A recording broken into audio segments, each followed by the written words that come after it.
And then later they were able to own land for their family for generations to come. My ancestors' connection to the land has given me a strong care for our environment and how that environment influences human health. I am a fierce advocate for equitable treatment for all. The ways in which COVID-19 ravaged Black communities showed that we have underlying vulnerabilities when something like a pandemic hits. The path from tragedy to triumph travels along the path of learning.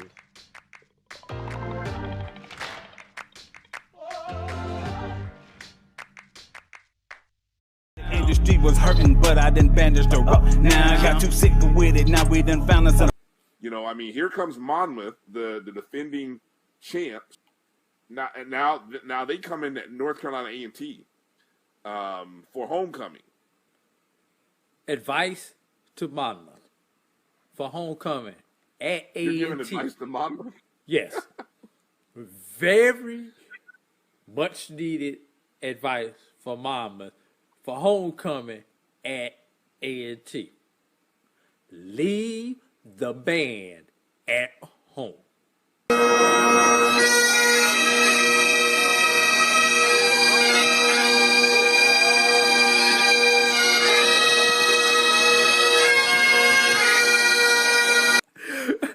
But at homecoming,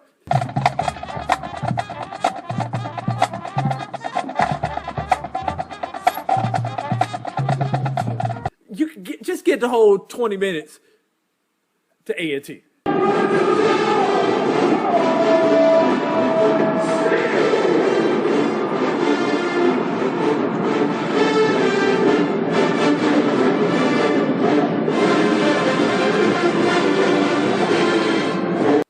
Hey, don't sleep. Monmouth has been practicing neck all summer.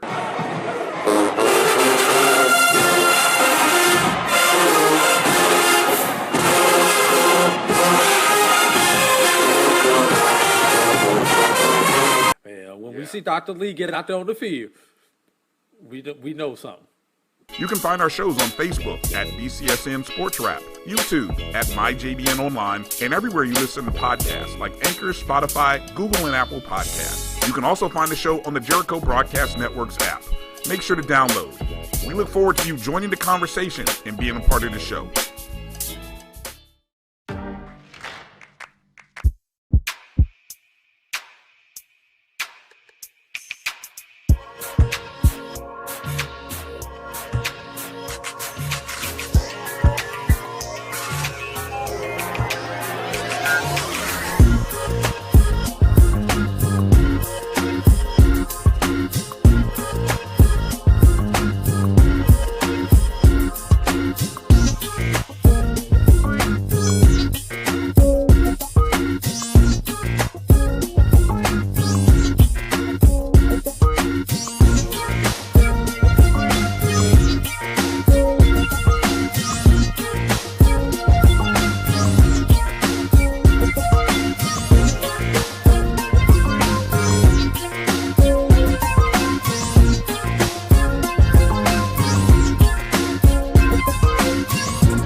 Welcome to Knights of the Roundtable, HBCU-Pro Sports Media Association presentation.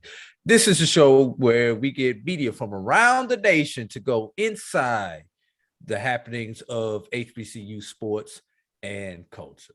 Joining me today, it's 2 weeks in a row, Alex, man. You started to become a regular, man. Hey, having fun.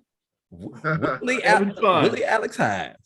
Alex Hines presents HBCU Sports. Also joining me today from the Alcorn Braves Network is Mr. Charles Edmond.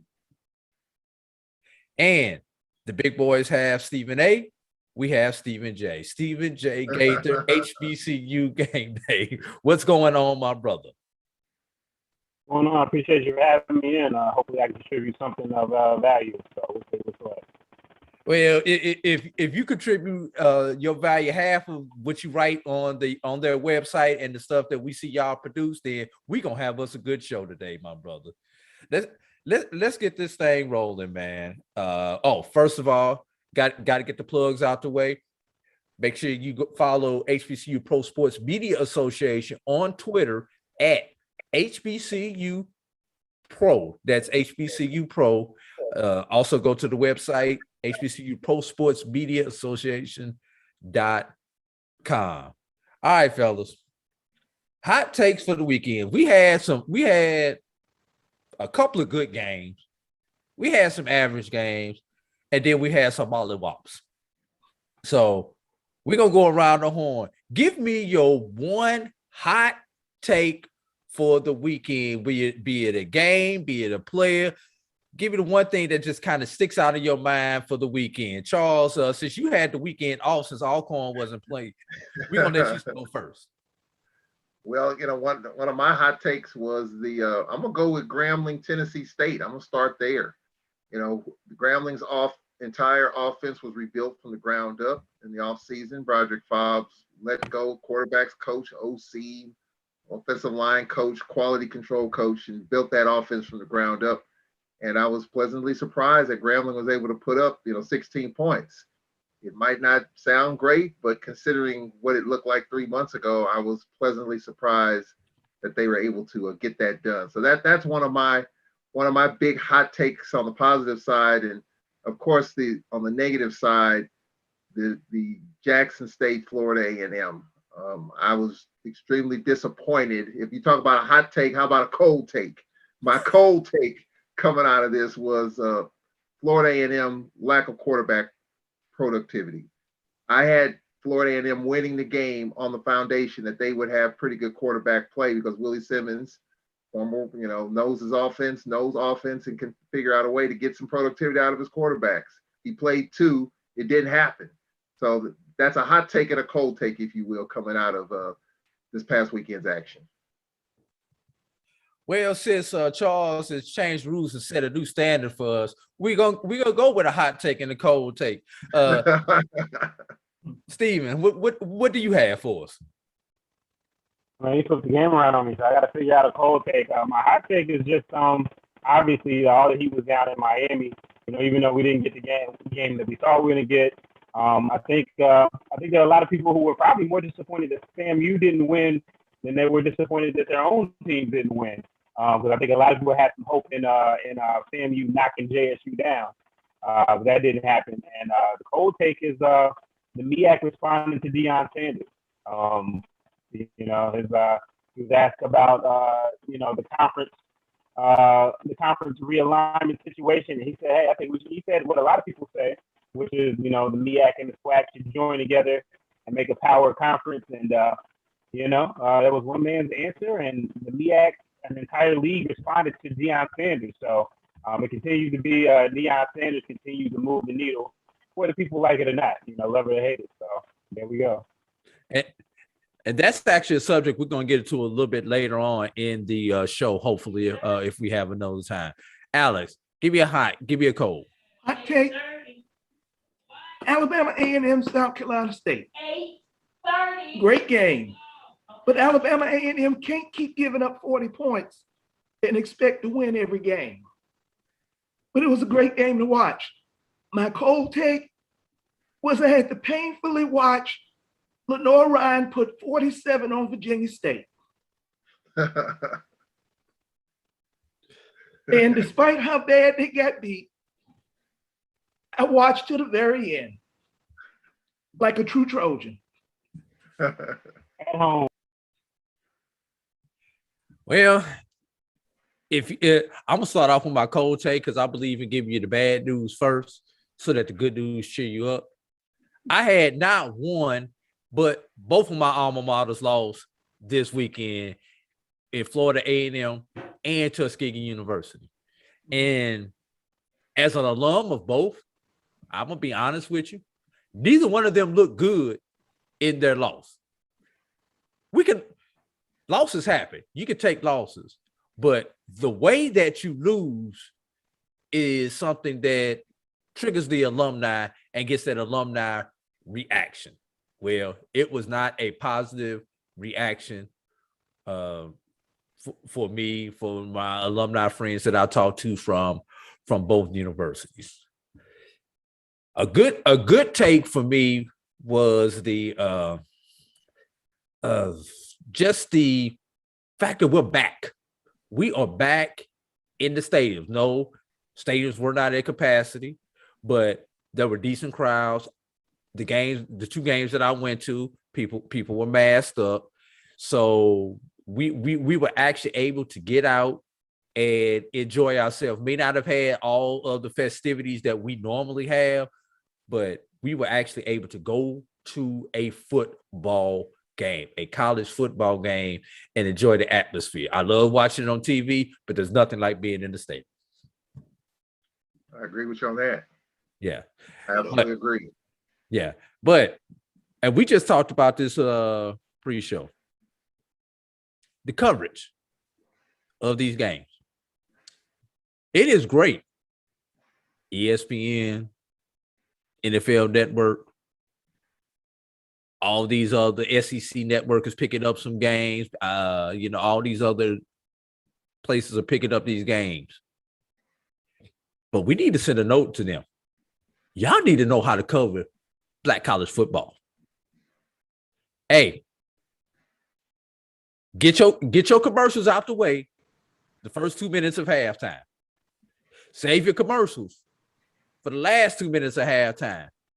Maybe a minute while the band switch out. But when the drum major's out there, when the dance line is out there, that is not the time to run a 5-minute commercial. We want to see the bands march in. Let's get a camera down there when the bands march in. I don't care what school you go to. Every band has its routine that they march into. Different things like that. Yeah, you got some good crowd shots, but capture the atmosphere. Comments, anybody? Well, I mean, I know a lot of people were tuned into the JSU FAMU game that don't normally watch the HBCU football, and I think a lot of people were expecting to see that. I saw, I think some posts talking about that. But, the reality is, if you watch, they're just not going to do it because of the copyright situation. Only in a couple of games, only in the MEAC SWAC Challenge and the Celebration Bowl, they have those sponsors that underwrite that type of thing. Otherwise, somebody's got to pay for that type of stuff. So, we all know back in the day, BET used to get away with it, and however they were able to do it, and maybe because they worked with the record companies and things like that, they were able to kind of backdoor it. But I get what you're saying, and everybody that would only add to it and really do it. But I do think that the coverage of HBCU sports is something that we should definitely talk about, especially being HBCU-Pro Sports Media, because for a long time HBCUs have only been covered for it's been FUBU, it's been for us and by us. And I think, I know, as a matter of fact, as of late, over the last, since I've been doing this since 2012, slowly but surely you've seen mainstream owned outlets creating their own versions of what we do, and been able to do it at a level, and because of that financial backing, have success with independents like us. We're out here, scrounging to get it. We've been doing it before it was popular. So, I think it's great while we're getting, the ESPNs and sports networks and all that exposure. I think it's important that, we as, HBCU alumni and media and journalists continue to fight in this space because there's money to be made in this space, and people are starting to see that. There's that, and then there's also the connection, and not everybody has that. So, I think it would be great to see it. But, that corporate is always going to come first, especially when you're doing it for the reasons that they're doing it. So, there we go. Okay. Anybody else want to chime in? Now, I watched the Grambling game, and NFL Network showed both halftimes, the entire performance. They didn't go to a commercial break in between bands. They went from one band right to the other. So I wanted to know, how did NFL Network was able to do that?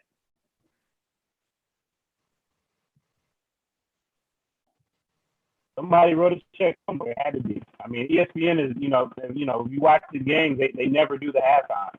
Only in the Celebration Bowl and the MEAC SWAC, their ESPN-owned event, where they have, whoever is the sponsor there. So, someone must have quit it, or I know ESPN, that's never been a thing to show the games. And, as great as much as we anticipated that game, they were only going to put so much into it. And I think, again, that's where the authenticity that we bring, as people who've been doing this for a long time, who have passion and care about it, and are the decision makers come in to where, it's an important thing. So. And with NFL Network, it was not just halftime. The whole thing was good. Their coverage was better. Didn't get a lot of jokes.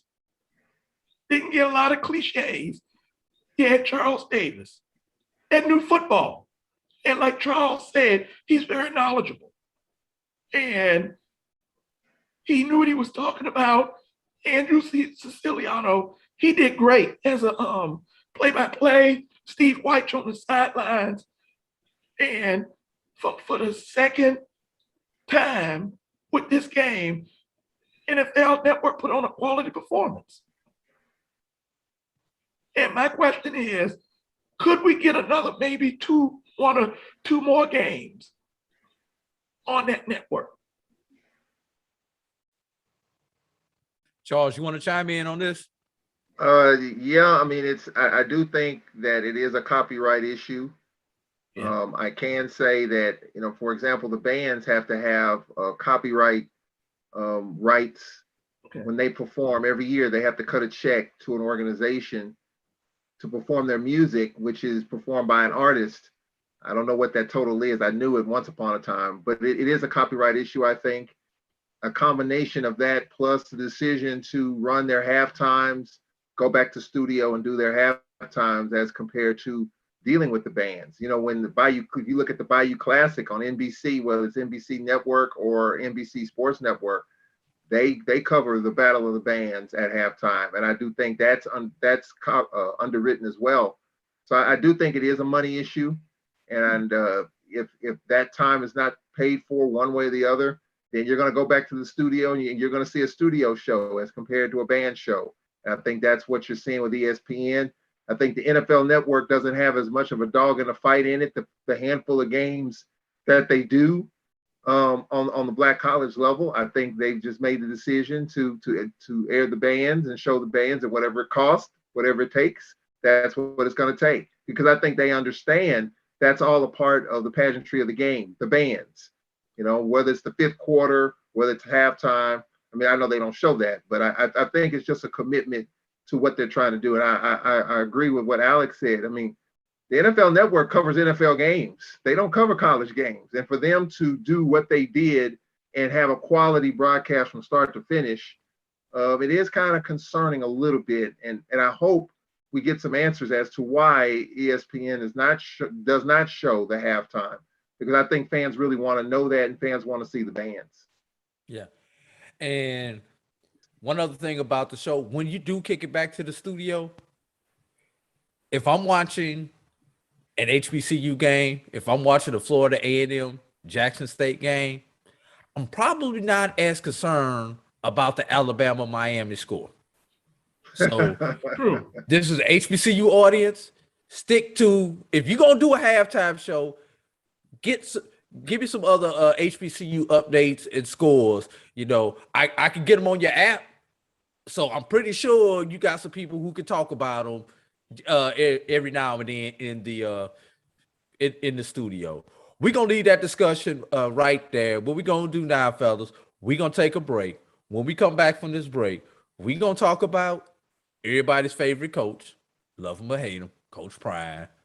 And Stephen J already brought it up, what he said in his Friday press conference, what he said in his Sunday press conference, along with I got to get on Alabama A&M about something, and this has nothing to do with the game, played on the field. So you are watching Knights of the Roundtable, HBCU Pro Sports Media Presentation. It's the show where we take you inside the game before the game begins. It's the pregame.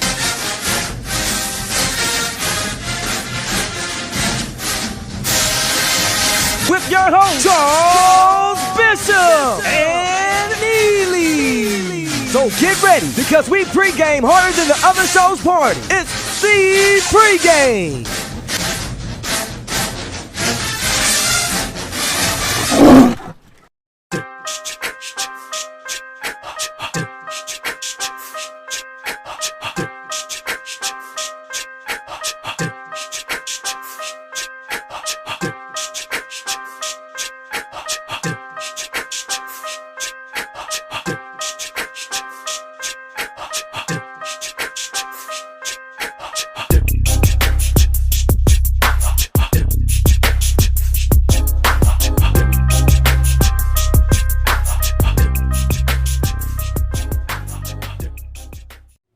Now, you can live in Texas and not have a good red meat blend. Texas Cowboy Dust is designed for steak and other red meats. It's out to be my most popular spice blend, made with onions, peppers, ground mushrooms, pink salt, and other spices.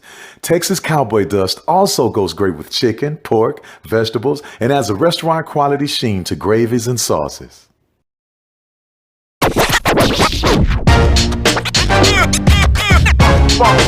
It's like a loot machine. All around town, trying to get down. Vanilla smoked sea salt seasoning is for seafood. The tarragon and fennel bring out the natural sweetness in seafood. I also use it in rice dishes, on yams, asparagus, blueberry pancakes, and believe it or not, chocolate chip cookies. Vanilla smoked sea salt adds a salty and savory component to sweet dishes that create a symphony for the tongue. Welcome back to Knights of the Roundtable. Second quarter, segment 2. Alex Hines, Charles Edmond, Stephen J. Gaither. All right, fellas. Coach Prime, moving the needle once again. He moved the needle twice this week. He was scratching and mixing. He was but did you hear that when the needle slid across the LP? LP. First comment he made Friday in the press conference, Stephen already kind of mentioned it, about the super conference. The BAC and the SWAC just coming together to form a super conference. Coach Tyrone Whitley of Morgan State actually kind of co-signed on it. Kind of. He didn't give a full, he didn't give his full signature. He just put his initials out there. He didn't want to get called into the AD's office and who can blame? I think he would have skipped the AD's office, went straight to the commissioner's office. Even with the commissioner getting ready to go out the door, he would have had to call him to the carpet on that one.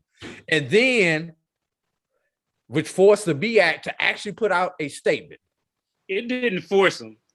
It didn't force them. I'm gonna come back on my comment on that, then I'm gonna let you chime in on that one. And then on Sunday, put their names on the back of the jerseys. Even if I gotta pay for them, put their names on the back of the jerseys. Not me, not I, not AD. That was Coach Prime's quote. Yeah. So, is it getting to the point where, like I said on one of these podcasts, I've been on so many podcasts the last couple of days, I really can't keep up with it. When Coach Prime goes and gets his tires changed on his truck, is it to that point where that's a tweet now? Hey, Coach Prime now the Walmart gets some new tires. He didn't go to Firestone, he went to Walmart. Have we really gotten to this point? And I love the attention Coach Prime is bringing to HBCU sports. But sometimes everything does not deserve a tweet. Everything does not deserve an article. Everything does not deserve a press statement. It definitely does not deserve a press conference. Since you already started off on the fire with it, Stephen, I'm going to let you go first. Well, it's part of the contribution to everything becoming a tweet, everything becoming a post, and all of that stuff. The reality is, a year ago, we were sitting here, no HBCU football.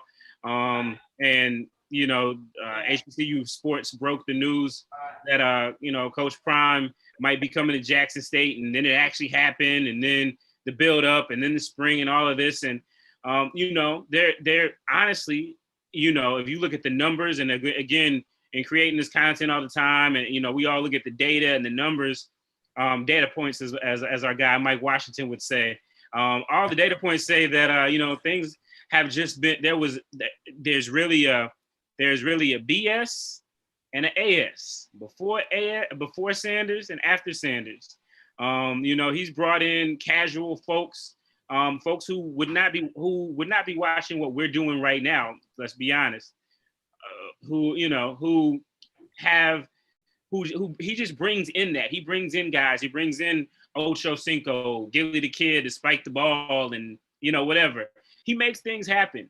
Love it or hate it, he does. And it's we're in a spot where everything's data analytics, and he just moves the needle no matter what he does. I mean, I can't think of too many coaches in any conference or any league that they can make a statement one day. They could be asked a question, and it wasn't even like he went and had a press conference. He was just asked a question at a press conference, gave his answer, and the commissioner of an entire conference had to respond. I mean, maybe if Nick Saban says something, we're going to take the rest of the Big 12.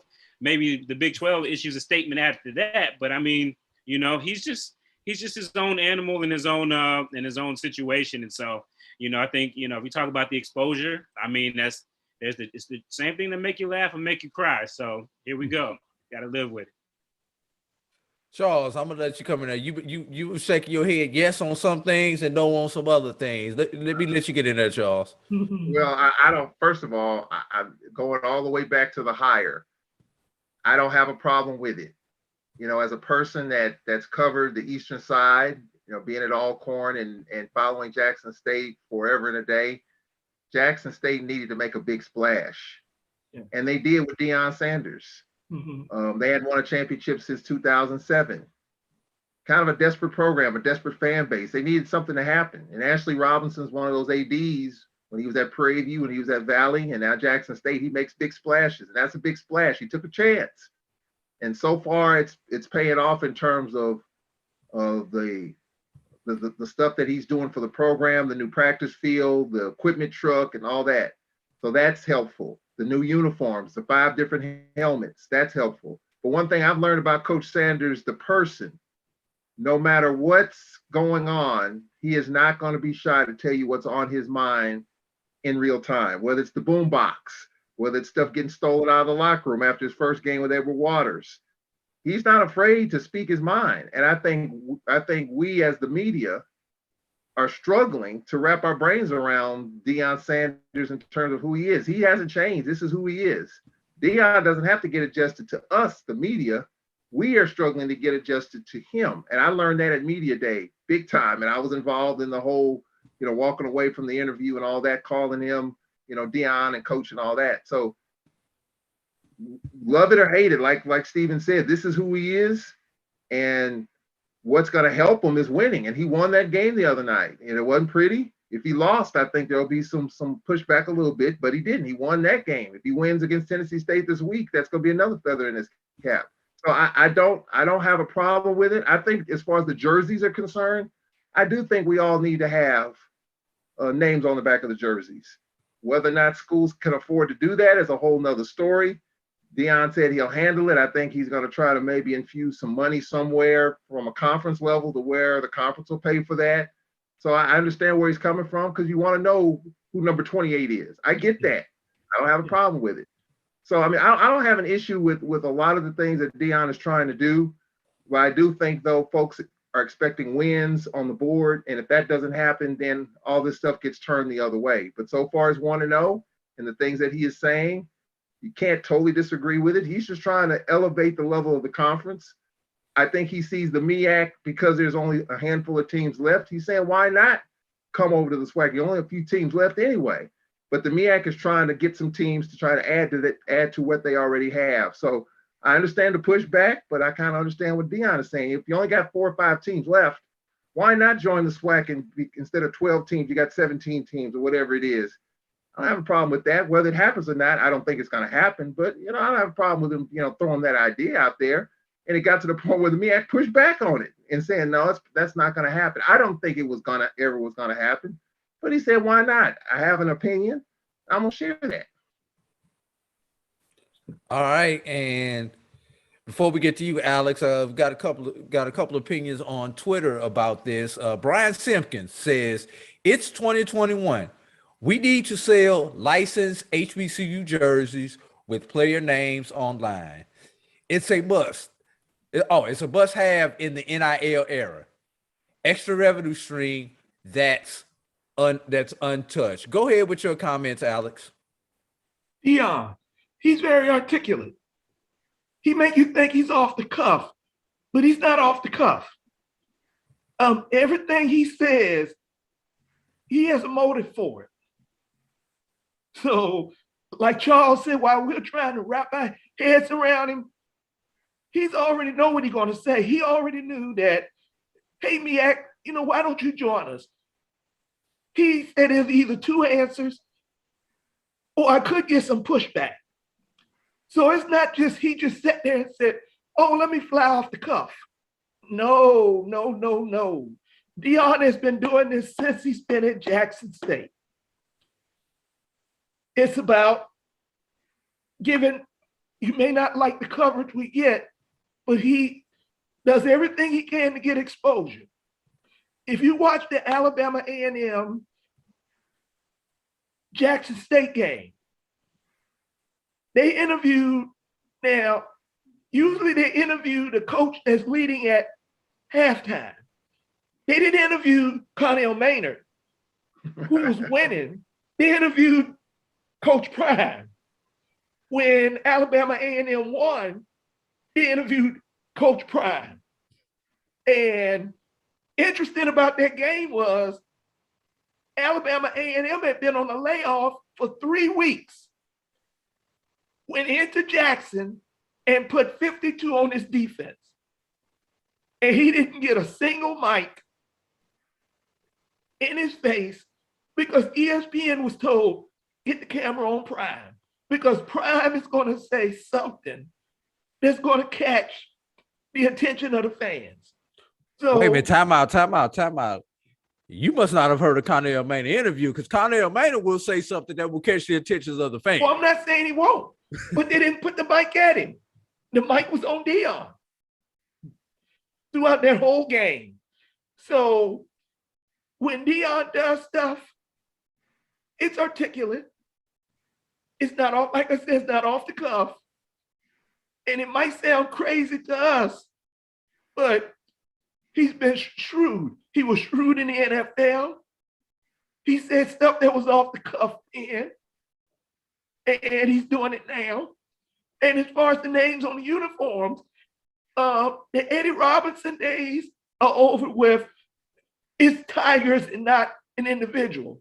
So he is saying, hey, let's scrap that old 60s and 70s stuff. Let's put some names on the jerseys.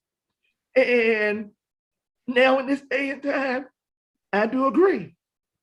And I would love to see that.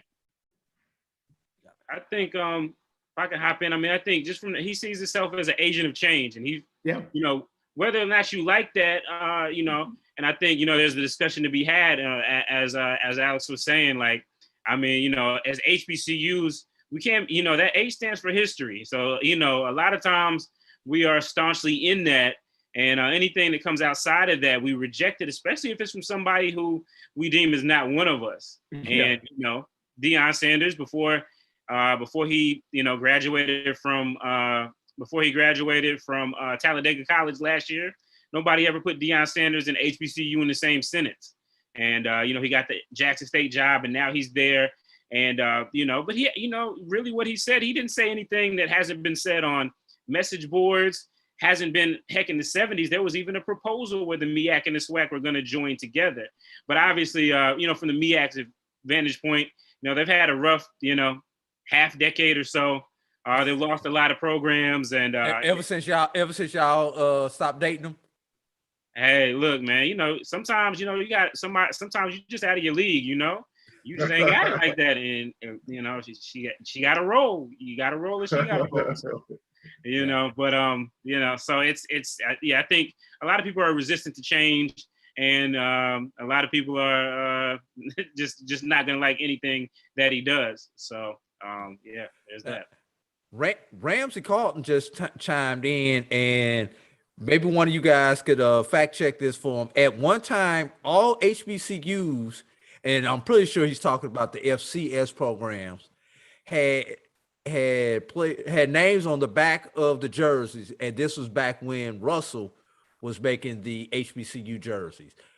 I don't quite remember that, but he may be right, he may be wrong. I don't remember that on off the top of my head. So we're gonna have to fact check that, Ramsey. But I appreciate you throwing that out there to us. Also, going up and down the Facebook feed, Brian Simpkins says, "Great lineup. Good evening, gentlemen." Montre Bennett is on, says hello. FAMU played their quarterback too late. I think that's a consensus about everybody. Simpkins says Lenore Ryan is no joke. VSU will bounce back. Well, they got their pride hurt against Lenore Ryan. They did. Broken Trojans. And Bennett says we need y'all at all the games. Talk about all of us in Black Media and BCSN and everything else. Akari Arnold says they can watch the halftime on YouTube afterwards. I don't want to watch it afterwards. I want to watch. That's why it's called halftime. Arnold. I want to watch it at halftime. Trevor A. Jones, our beloved president of the HBCU-Pro Sports Media, says ESPN get out the way and let those like HBCU Game Day broadcast games. You know, we do it here at Black College Sports Network already. HBCU Game Day is great at their coverage. And there's enough people in Black sports, Black college sports, to be able to cover everything from a fan's point of view. Quickly before we go on break, and this was actually, speaking of HBCU Game Day, a tweet that somebody at HBCU Game Day put out, Stephen, about the teams that went over 600 days. Oh, that was you who put that tweet out? Okay. Yeah, you know, I had to have a little fun. Tell us about it. Had to have a little fun with some of the axis of powers in the HBCU football from 2019.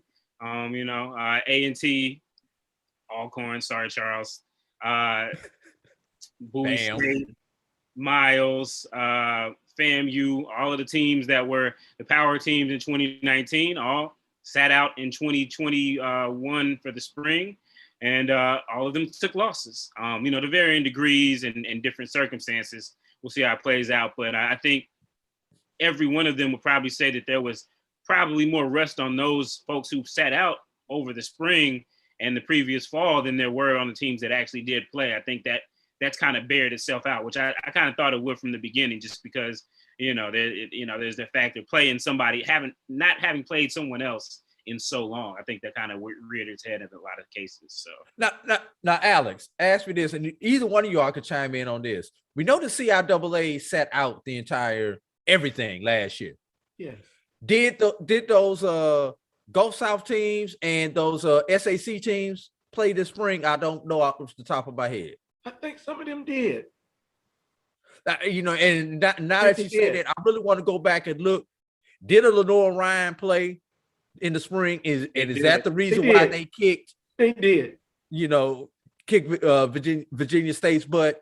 We know Delaware State played in the spring, and they kicked Bowie's tail. What was that? Delaware State played and got better in the spring. I think that was a big difference in the game. You know, I think, you know, Bowie State hadn't played in 2 years. Delaware State had a solid spring and got some confidence. Yeah. So that's something we need to do some research, and y'all at home do some research on that. See if your team, if your team played in the spring or not. See if your opponent played in the spring, and then let's track this next week and see what happens in week 2, week 3, and how long it will take for those teams who set out the spring to right the ship. We're gonna take a break, fellas. When we come back, what everybody's waiting on, fellas, it's time to talk these polls, man. So we'll be back on Knights of the Roundtable, HBCU Pro Sports Media Association presentation after these brief messages. When you're looking for the latest information on Southern University sports, the Southwestern Athletic Conference, and HBCU athletics, there's only one place to go. Tune in to the Carlos Brown Show, exclusively on the Black College Sports Network. Now, you can live in Texas and not have a good red meat blend. Texas Cowboy Dust is designed for steak and other red meats. It's out to be my most popular spice blend, made with onions, peppers, ground mushrooms, pink salt, and other spices. Texas Cowboy Dust also goes great with chicken, pork, vegetables, and adds a restaurant quality sheen to gravies and sauces.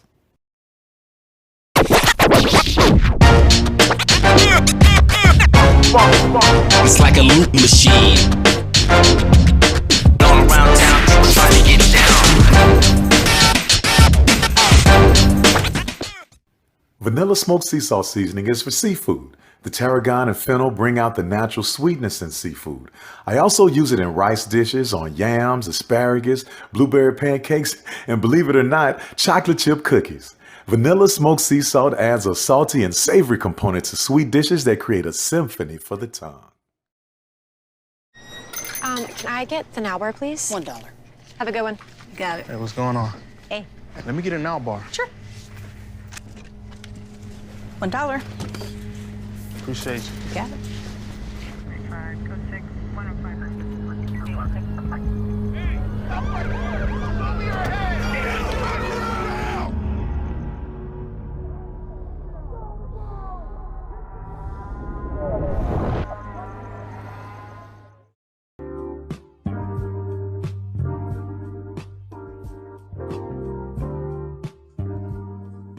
This is the BCSN Pod Zone, your place for the news, views, and conversations about all things related to HBCU athletics.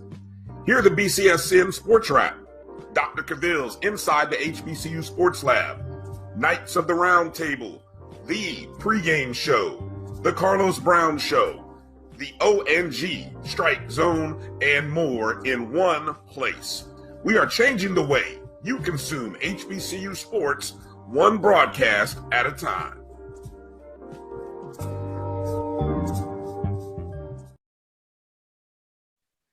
Welcome back to Knights of the Roundtable. Stephen Gaither, Alex Hines, Charles Edmonds joining me here on Knights of the Roundtable. Fellas, we first get into the polls. And for those of y'all watching us on YouTube, Facebook, tell us who your number one team is in the mid majors. You tell us who your number one team is in the majors. Mid majors are the Division II and the NAIA programs, and Virginia Lynchburg. What's their classification? USCAA is that their classification? I don't know, but they're not NCAA. They're not NAIA. They're just independent out there. And the major poll makes up the BAC, the SWAC, Central, Hampton, and Tennessee State. So starting off with the mid-major poll, dropping out of the poll are, you ready for this, Alex? Virginia State. I know. That's okay. And West Virginia State University also dropped out. So receiving votes from the HBCU-Pro Sports Media Association, Edward Waters and Clark Atlanta. Was not impressed with that victory over Livingston. It was an ugly game. Yeah. So starting off 10-6. Coming in at number 10 with 20 votes is Virginia Union. Coming in at number 9, dropping all the way down to number 9 is Savannah State, 23 votes. At number 8, Benedict, 33 votes. At number 7, the Lions of Langston come in with 49 votes. And at number 6, the Thoroughbreds of Kentucky State. I don't know what has happened with my graphic. Fellas, what you say about this right here? Anybody in this section that you think should be up, first of all, or did we get those who dropped out correctly? Anybody wants to chime in? I agree with that bottom 10. I agree with the bottom half of it. All right. And personally, I think Kentucky State may have been the benefit. What's the opposite of being the benefit? Being may have been bumped down a little bit by the fact they did not play in week 1 and played in week 0. And everybody kind of forget how they kind of dominated Central State, but it is Central State. Alex, what say you? Savannah 9. Didn't they get whipped too this weekend? Oh yeah, they look in those region games that we had, SIAC or CIAA against those regional opponents that they would potentially see in the playoffs out of the Gulf South or the SAC. They lost by average of 35 points easily. Steven, what say you? Man, yeah. So I'm looking at that. Clark Atlanta receiving votes. They probably feel pretty good about that. But my lady's a Livingstone alumna, and yeah, she gave me the report about that game. Hey, but you take those wins the way that you get them. So good for them for receiving votes. I don't think they'll be in that category long. Union at 10.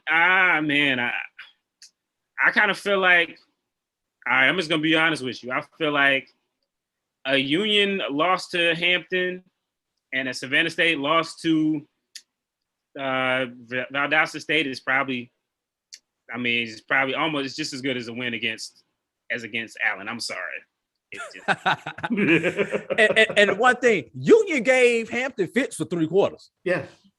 Yeah, Union has some, Hampton finally pulled away from Union, but Union had its opportunities in that particular game. Let's move on to the top 5. All right.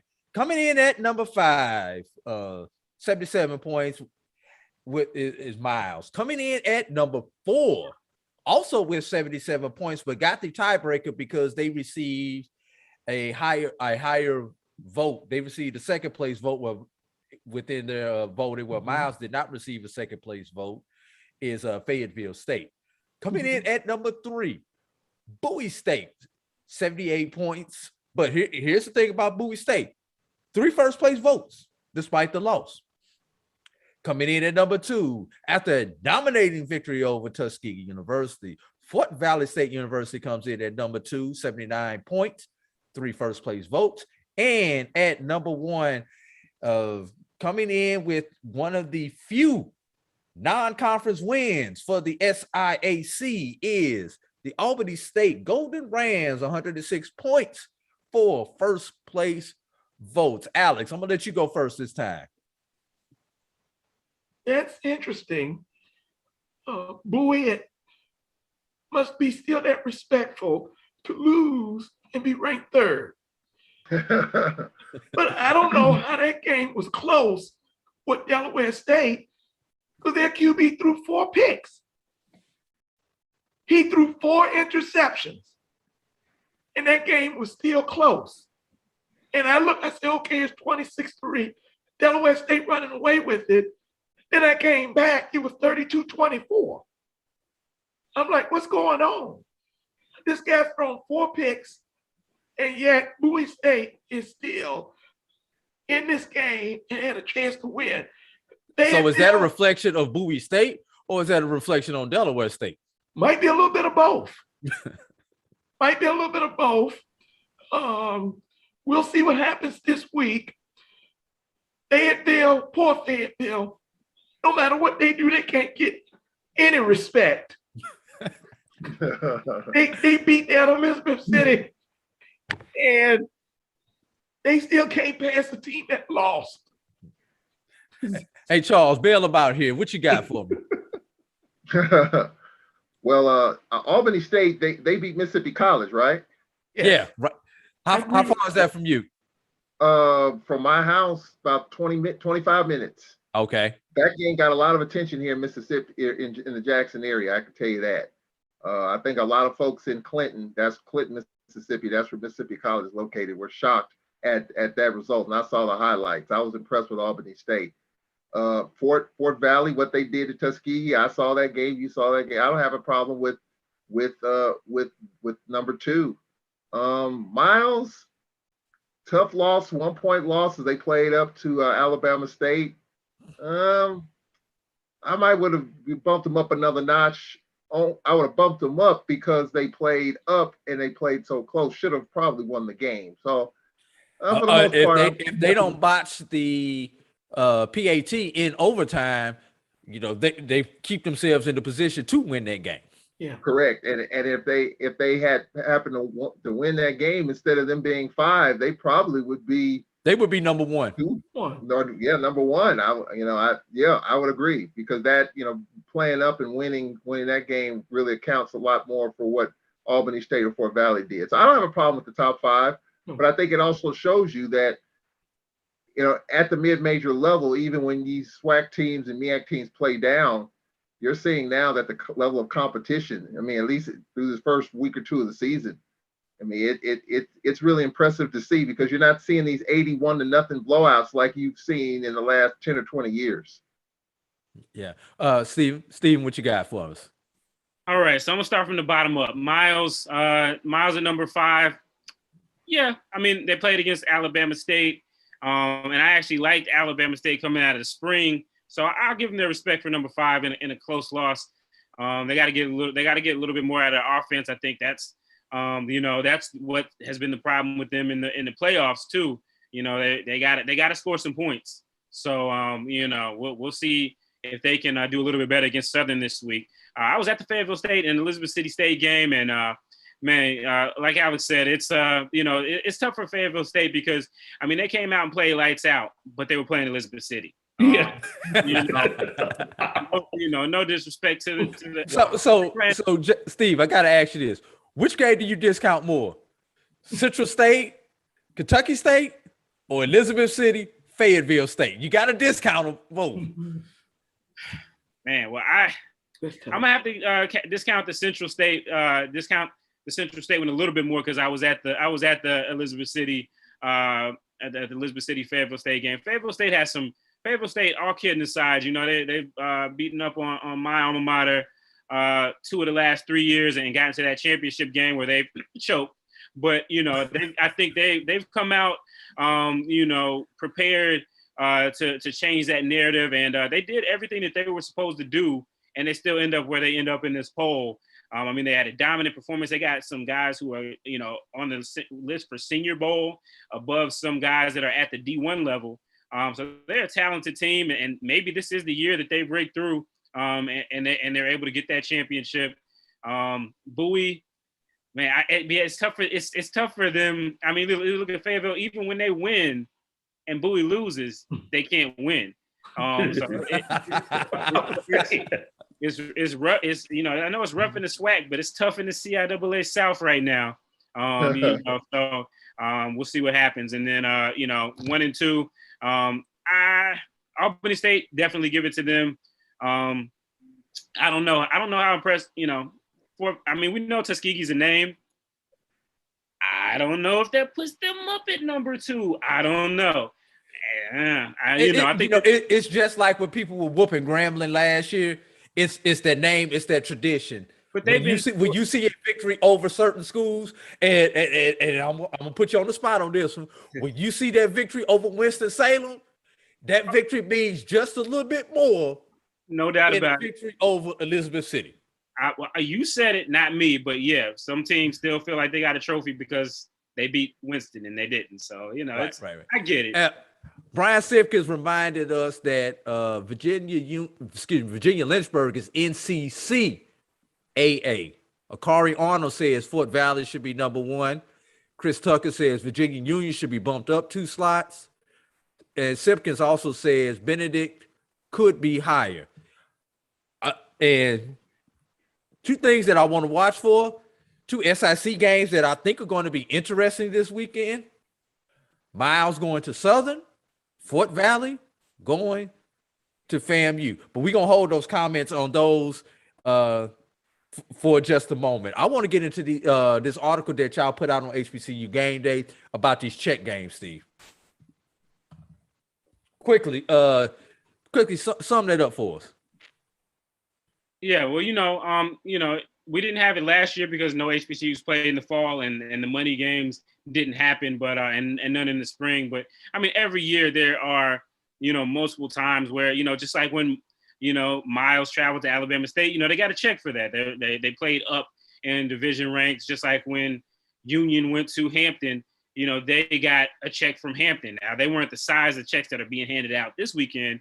If you look at go to the article, HBCU Game Day, we got some of the totals there, where on the low end, I think Hampton's getting right at $200,000 to go across the street and play Old Dominion, whereas other teams are getting, upwards of half a million to play at an SEC team. So, I mean, it is a every year thing, not only with HBCUs, but with everybody else. But every year there's that conversation because there's just that visceral reaction to seeing HBCUs go and playing against programs who have so much more money than they do and getting spanked. And oftentimes that has been the only representation that we've gotten on the national stage. But again, I think you go back to everything that's going on in HBCU sports right now. I think Dr. Donald Hill Ellie said it perfectly today on the SWAC Media Day call. He's been around this HBCU game for over 30 years, and there's like a tide that has been turning. And so maybe now, those games will still hurt, but maybe they won't hurt us as badly, when you get a FAMU and a Jackson State on ESPN2. We've gotten games on ESPN.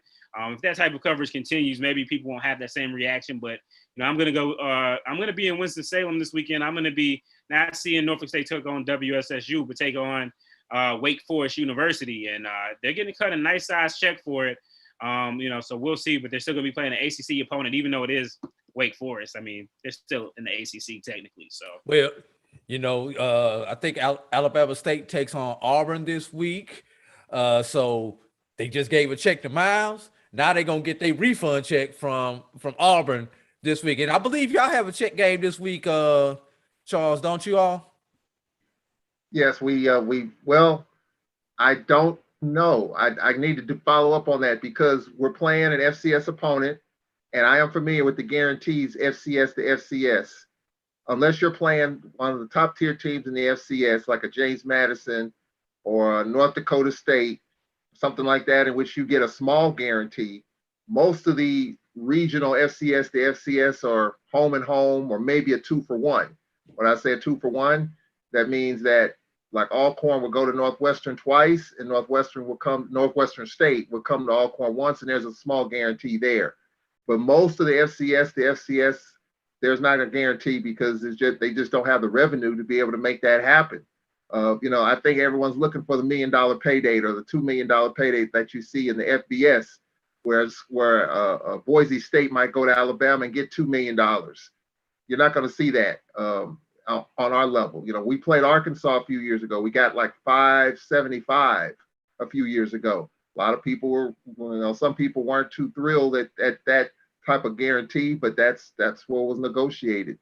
So I think at the end of the day, schools need that revenue. And I also have been told by other ADs in the conference, if we pack our stadiums, then we won't need to play those games because we would have the revenue in hand. But that's not the case. And therefore, you're going to get an Alabama State Auburn. You're going to get an Alcorn South Alabama. You're going to get those type of games. So until we fill up our stadiums, those guaranteed games will continue. And the FCS games, you won't see as many of those because from a financial standpoint, you don't really benefit from it, but it's still good competition, and that's what's being done right now. Quickly, Alex, you got 1 minute.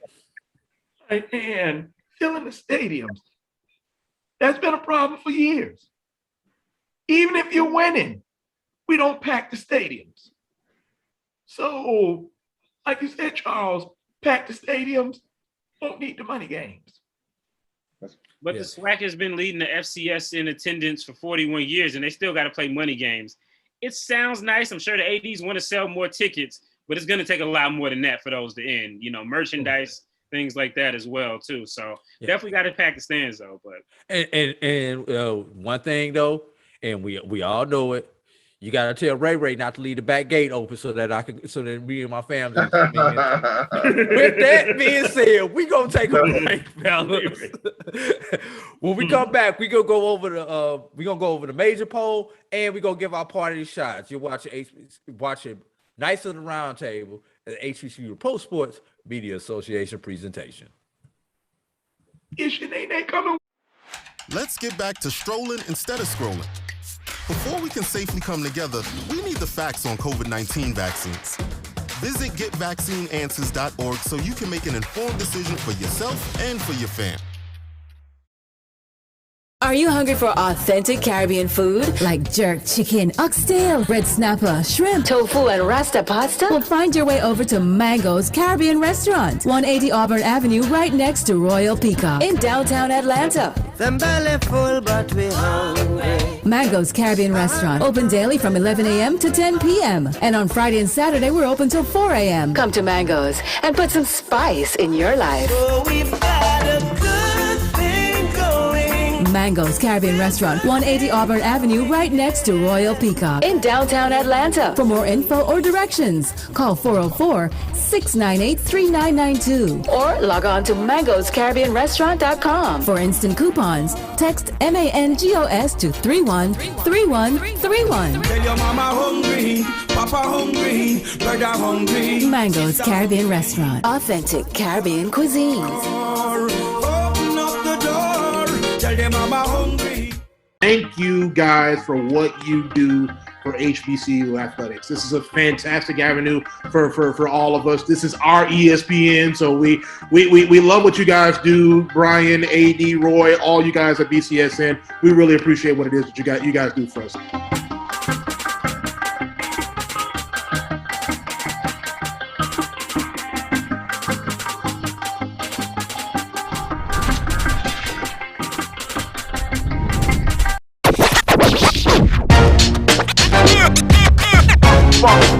It's like a loop machine.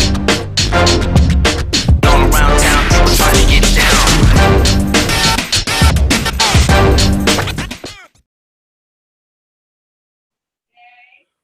Welcome back. Final quarter of Knights of the Roundtable, HBCU-Pro Sports Media Association.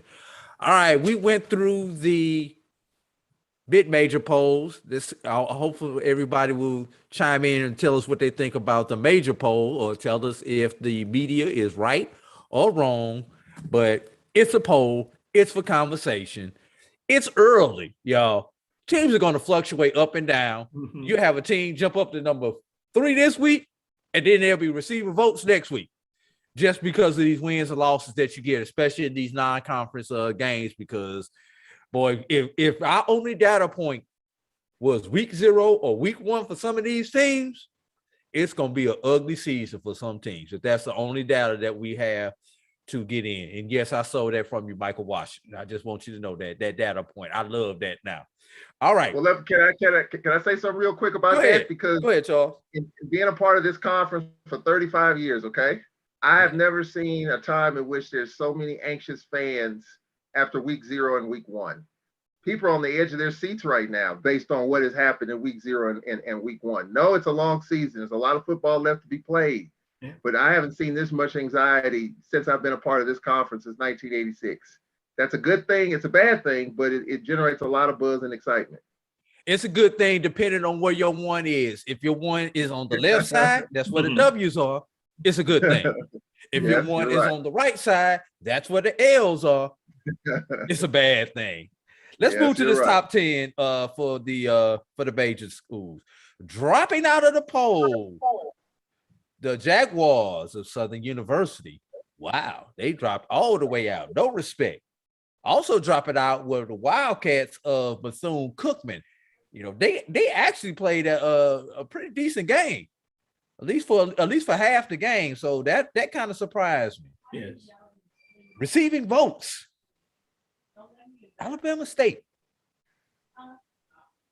Yeah, they got a win, but it was not an impressive win. But they were in the receiving votes category. Them in Clark, Atlanta, huh? Yeah. We're gonna hold that. We're gonna say that till we go. Let's at least get through the 10 through 6 before you throw in your 2 cents. All right, coming in at number 10, Charles, close your ears. I want you to hear that Alcorn came in at number 10 with 27 points, excuse me. I guess I might as well close my ears because my FAMU Rattlers came in at number 9, but there is a gap. We got 50. We right there in the mix with everybody else. And listen to these vote totals between these next few teams. South Carolina State, number 8, 55 points. North Carolina A&T, 7 with 56 points. And Prairie View also at number 6 with 56 points, but they did get the tiebreaker because they received a higher vote in the poll. So here we are, 10 through 6, fellas. Tell me what you guys think about this. Who did we start off with last time? Let's go to you first this time, Alex. How about that? Ooh, interesting. Bethune-Cookman dropped out. Yes. They played a good game. I voted for them to be in the top 10. And I'm shocked to see that they dropped out. Prairie View should be over Grambling at 5. A&T, they played good toward the end. South Carolina State went toe-to-toe with A&M. FAMU at 9. That's about good. So 6 through 10, that looks pretty good. But if you want to do the receiving votes, I would have switched maybe Bethune-Cookman with, but who do you switch them with? I think Bethune-Cookman should be receiving votes ahead of Alabama State, even despite the loss. That's just me. What say you, Mr. Edmond? So I guess we're saying that Southern and Bethune, they both played up this past weekend against 2 tough teams in the FBS, and they got punished for it. Interesting there.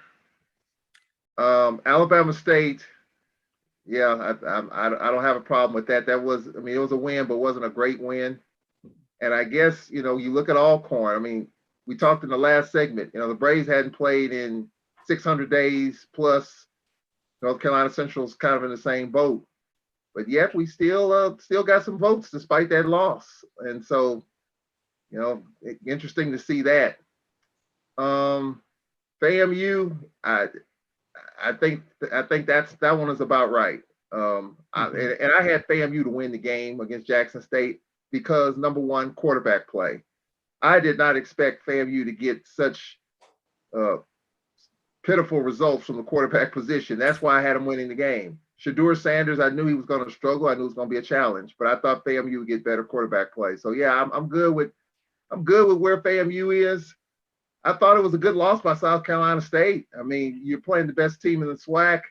You lost 31-7 last year, and you should have beat them this year. So, I thought they would probably, move up a little bit, even though they lost. A&T had a tough challenge in their first game, not being in the MEAC. So I'm good with that. And Prairie View, they beat Texas Southern for what, the 8th time in a row or the 9th time in a row? I think it's 8 now. 8, yeah, I would have. They trying to catch us at FAMU with our losses to Bethune. They can have that streak. If they want that streak, they can have that streak. Yeah, Texas Southern only played a couple of games in the spring. I would have probably slid them down, Prairie View down a little bit. I kind of have a couple of issues with the bottom half, but I'm okay with that. All right, before we get to Stephen Gaither, our president once again, Trevor A. Jones, says most teams grow between week 1 and week 2. Montre Bennett says FAMU defense is strong. The offense has to pull up and they need to stick to running the ball. Lonnie White says those Golden Rams of Albany State. Go ahead, Stephen. I'm looking at this list, and Prairie View A&M. You beat Texas Southern. Congratulations. Is that another one that we need to discount? I it's just one data point, but here's another data point. Texas Southern hasn't actually beaten anyone since October. I did the research, October 27th, 28th of 2018. Ooh. They haven't. They've got that. They got a win from Alcorn because of opting out, but they haven't beaten anybody since then. So I mean, hey, you play who's on the schedule, you play to win. I think the losses. I think in order of the level that they played, maybe there's a case for FAMU above A&T. I don't know. But I like the bottom half. Somebody got to receive those votes. So Alabama State, I mean, you got to win. I'm just on I need some more data points because it's just yeah. All right, let's move on to this top five. Coming in at number 5, and here's what's interesting about this: our number 5 team actually received 2 first place votes. That being Grambling State. Number 4 team, North Carolina Central, 65 points. I'm sorry, Grambling State had 58 points. North Carolina Central, 65 points. Coming in at number 3, defending SWAC West champion UAPB with 79 points. Jumping all the way from 8 to number 2 is the Jackson State Coach Primes. I mean, the Jackson State Tigers coming in at number 2 with 104 points. And at number 1, 11 first place votes, the Bulldogs in the battle. The Bulldogs of Alabama A&M University. And there you have it. Let's see. I think it's Steven's time to start this one off. I really don't have a problem with the top 5. I think that's about right. Grambling got their win over Tennessee State, so you can't begrudge them that. Central, they beat a good Alcorn State team that's traditionally good, so they got to sit there. They didn't lose anything last week. Pine Bluff, I think they were probably a little bit disrespected coming in, maybe a little bit overinflated, but hey, again, when so few teams have wins at this point, somebody's got to get those votes. So, there's that. JSU, I think that's a solid rating for them. And Alabama A&M, I think unquestionably, they picked up where they left off in good and bad ways on last year. So I think, I think they're definitely the strongest looking team to me right now. I think the top 5 is, solid. I mean, again, it's week 1. You can't argue too much at this point, but as we get those weeks in, I think it's good. Things will bear themselves out. But JSU, it sets up an interesting situation because JSU plays Tennessee State next week. How much does a win against Tennessee State worth? I wonder these days. If they beat them, do they skip up to Alabama A&M or do they stay at 2? I'm looking ahead right now because Alabama A&M does have the bye. Alabama A&M does have the bye, whether you knock them for being idle. North Carolina Central, they're about to get a cut the check game against Marshall. So we'll see what happens with them. And Grambling has one of those as well. So it's going to be a tough week to evaluate. It's going to be another tough week to evaluate with all these cut the check games with, as we like to call them over at HBCU Game Day. Now, Charles, what do you say about your alma mater, those Grambling State Tigers? And what I find interesting about them is they received 2 first place votes, but still finish 5th. Chime in on this, please. Well, I think you have to put, to me, and maybe I'm just saying this because I'm a Gramblingite. If you look at Grambling in the spring, how bad they looked, had to rebuild that offense from the ground up. For them to go to Ohio and play on the NFL Network and beat Tennessee State, even though it's Tennessee State and Eddie George was just hired like yesterday to be the head coach of Tennessee State, I think that game still carries some weight because Grambling are where they were in the spring. And to have them 5th, I would have put Grambling over UAPB. I think that quality of so you put them 3? Yeah, 3 or Because UAPB did beat a Division II lane.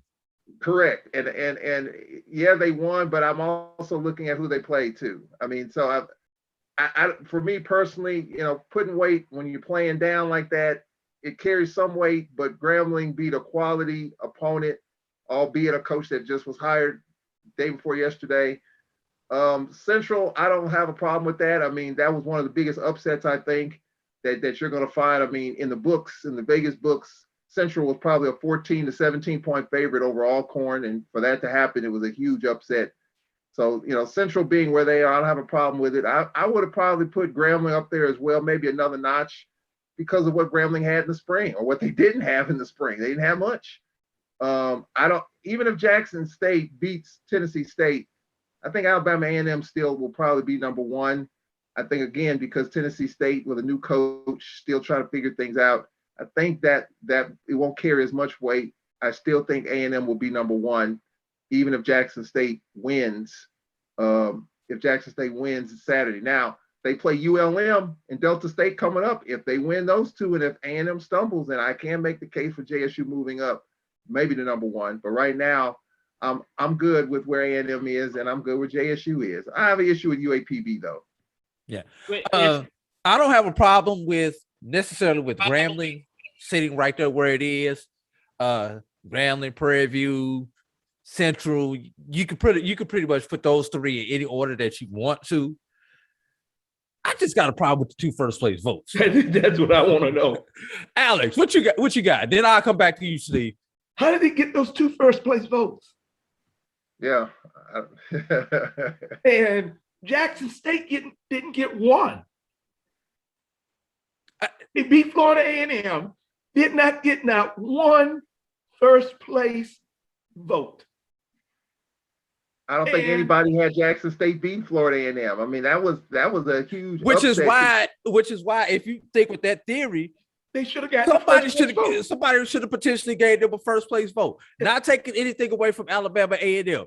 But if you don't give your first place vote to Alabama A&M, should have went to JSU. I'm giving it to Jackson State before I give it to Grambling. That's just me. Yes. Steve, you got something you wanted to chime in with? And Grambling beat a Tennessee State team that almost all their quarterbacks was in COVID quarantine.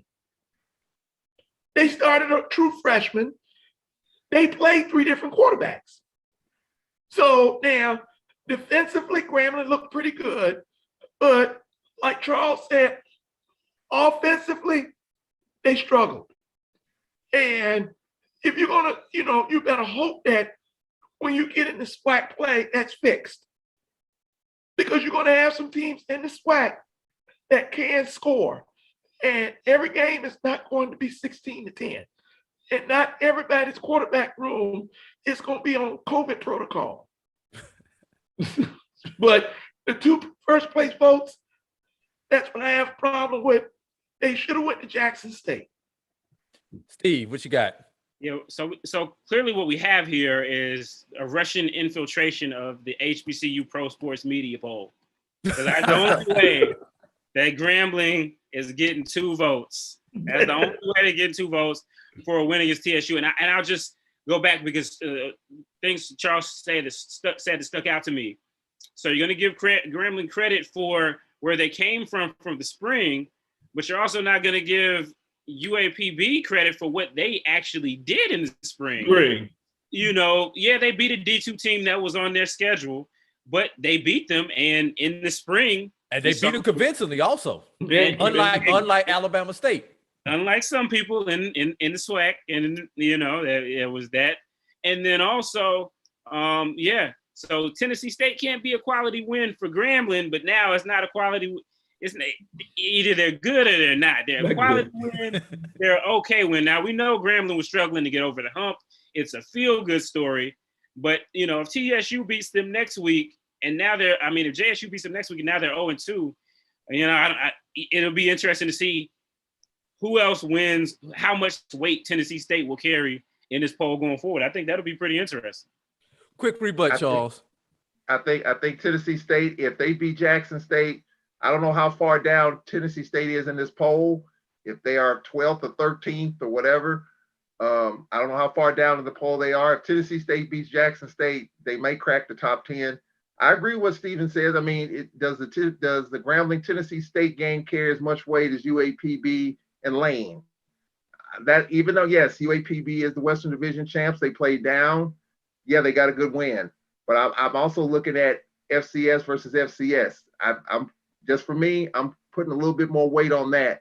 And that's, you know, the 2 votes Grambling got, I don't see where that came from. But so it wasn't from the alumni section then. I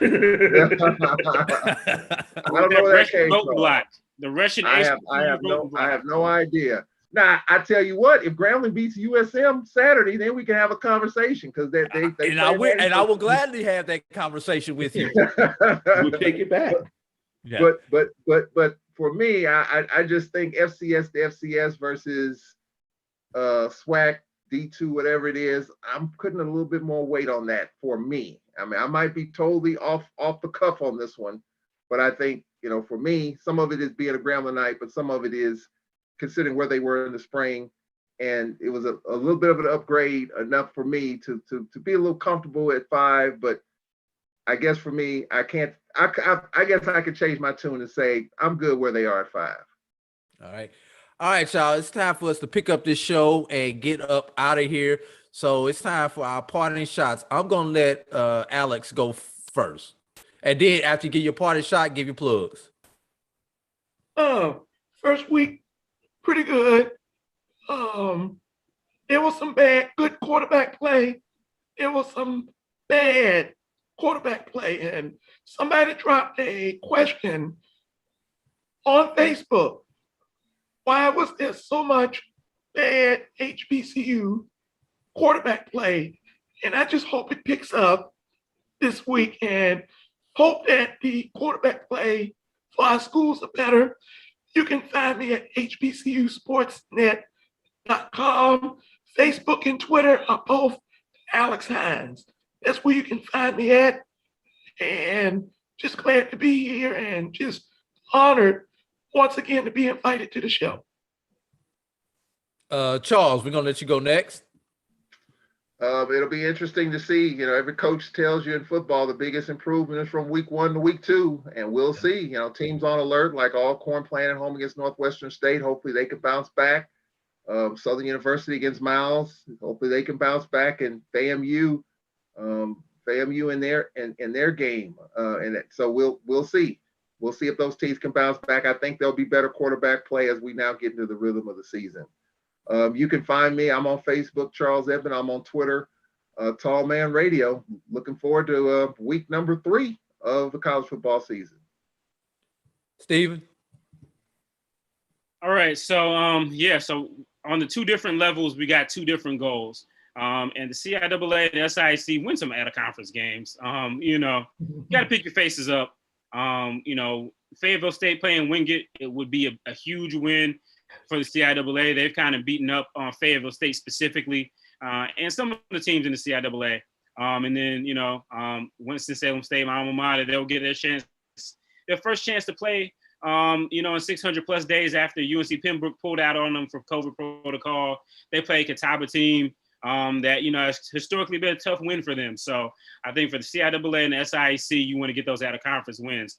For the FCS schools, so many of you guys, look, just protect your neck and make sure that they cut the check. That's all I got. So, you know, you can make sure you follow, of course, HBCU Game Day, all social media platforms, Twitter, Instagram, Facebook, YouTube. We're trying to touch this TikTok thing. I'm getting a little old for all of this, but we'll see about that.